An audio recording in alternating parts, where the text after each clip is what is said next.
Welcome back to this episode of One-on-One Sports Webcast. I'm here at the desk with our NCAA basketball experts, Mason Stauff and Sam Hurd, to discuss what is bound to be an exciting season leading to the NCAA March Madness tournament. So let's start with the good stuff, guys. What do you think the most interesting conference to watch this season is, Mason? Well, I'm going to say the Big Ten, and going off of the Big Ten, I want to say quick congratulations to Austin Hatch last night.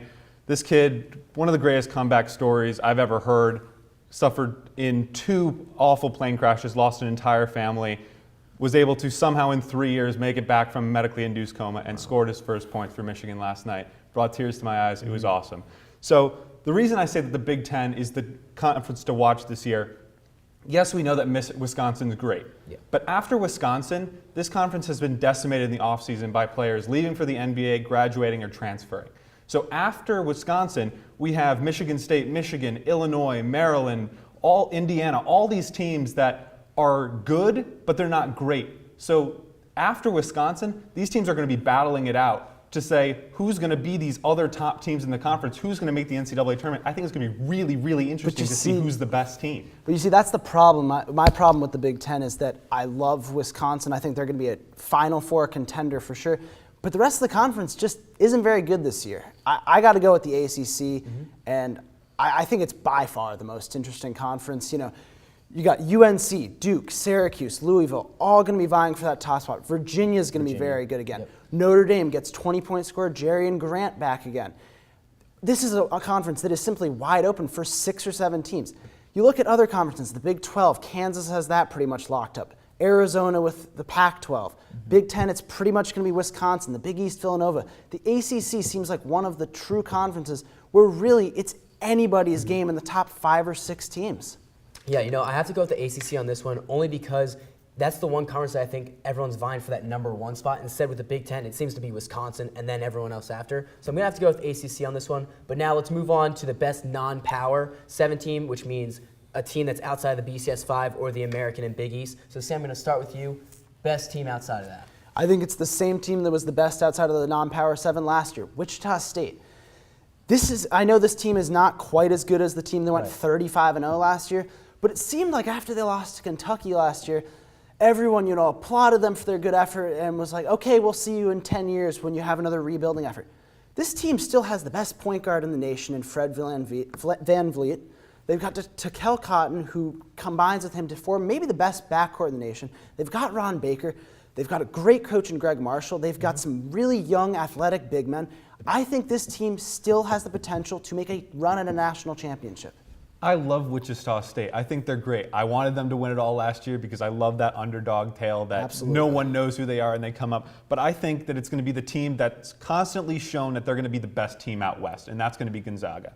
Now, you look at Gonzaga, they have the best transfer duo coming in Kyle Wiltshire and Byron Wesley. They have a dynamic backcourt with Kevin Pangos and Gary Bell, and they have a great center in Zdeněk Karnowski, can never say that name. So I really think, once again, that they're going to dominate the West Coast Conference. And come March, I don't know if they're going to choke again like they seem to do every time they get to March, but I think when we get to that point, they're going to be the best non-power 7 team. Absolutely. I still have a problem with Gonzaga just because of their toughness.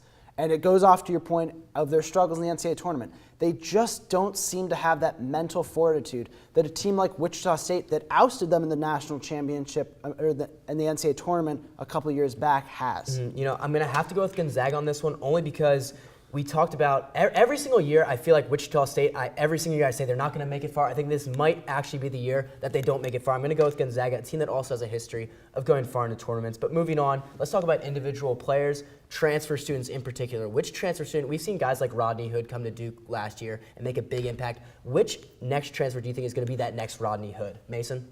Well, I'm going to go with a complete no-name, and that's Keith Hornsby transferring from UNC Asheville to LSU. Now, you look at his numbers last year for Asheville, 15 points a game, 4 rebounds, 3 assists, and a steal. He averaged 92.5% from the free throw line. That was second best in the nation. And this LSU team was decimated over the offseason. They lost Anthony Hickey and Malik Morgan to transfer. They lost Andre Stringer to graduation. They have a decent front court, but they have no guards. So he's going to come in and have the ability to start from day one and really have every option to really lead this team from the guard position. You know, I love Hornsby. I think he has a chance to be really good. My one worry is transferring from UNC Asheville to LSU, huge competition jump for him. I actually like a team that I did get on a little bit before in Gonzaga, Kyle Wiltshire.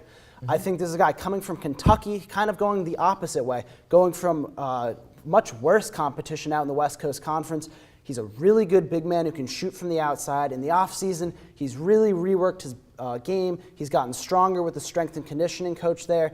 They say he looks like a completely different person. And after watching what Kelly Olynyk did with Gonzaga after they changed his game, I think Wiltshire could be a terrific player for this team and will be key for them. I understand. I think he's going to be a great transfer, but when you look at all the other players that Gonzaga has, he's going to have to be able to fit in with a bunch of other stars, whereas Hornsby won't have to. I think he will, though. You know, I'm going to have to side with Sam on this one just because Kyle Wiltshire seems to have an easier transition than from UNC Asheville to LSU. It is tough. But moving on, finally, the one we've been waiting for, the biggest breakout star. Please don't say a freshman. Sam, I'm going to start with you. Biggest breakout star.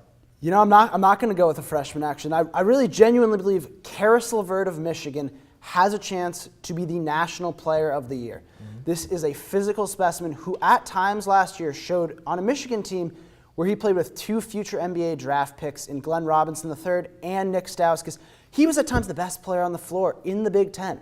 He had multiple 20-point games. At the times, though, he didn't seem to be that aggressive. I think this year, running that offense with Michigan's native son, Spike Albrecht, and Derek Walton Jr., I love this pick. I think Karis LeVert is going very far this year. Well, I'm going to go with another no-name, and if you look him up, he actually has numbers of a star, but because of where he goes to school in Northern Iowa, Seth Tuttle, this year is going to be the year that he really comes up on the national stage and everyone knows who he is. You look at his numbers, 15 points a game, 8 boards, 2 assists, and a block. He was first team All-Missouri Valley Conference. I think if there's any team that can challenge Wichita State for the Missouri Valley, the only team in the actual running is Northern Iowa, and they're going to need him to really step up, challenge Fred VanVleet and Ron Baker, and make a name for himself so that it's not Wichita State, Wichita State, Wichita State. Northern Iowa is in that division too. Absolutely, but Seth Tuttle, I mean, I think he's a terrific player. I feel like he already broke out last year. You know, as you said, 15 and 8. Anthony Davis in his 1 year at Kentucky averaged 14 and 10. Just a little comparison. Seth Tuttle's a heck of a player, and I think Karis LeVert is just someone who his potential is through the roof, and I think he's going to show it this year in the Big Ten. You know, as much as I would like to go with Seth Tuttle, because I want to see someone actually challenge Wichita State, I have to go with Karis LeVert. Both of them are very proven players, but I think Karis LeVert, it's time he gets more aggressive and actually shows the true player that he can actually be. That's all for the time we have for One-on-One Sports Webcast, but if you missed anything or want to check it again, check out our YouTube page at One-on-One Sports, or you can follow us on Twitter at One-on-One Sports, or like us on Facebook at, you guessed it, One-on-One Sports. For all the producers and crew here, thank you for watching, and until next time, whose side are you on?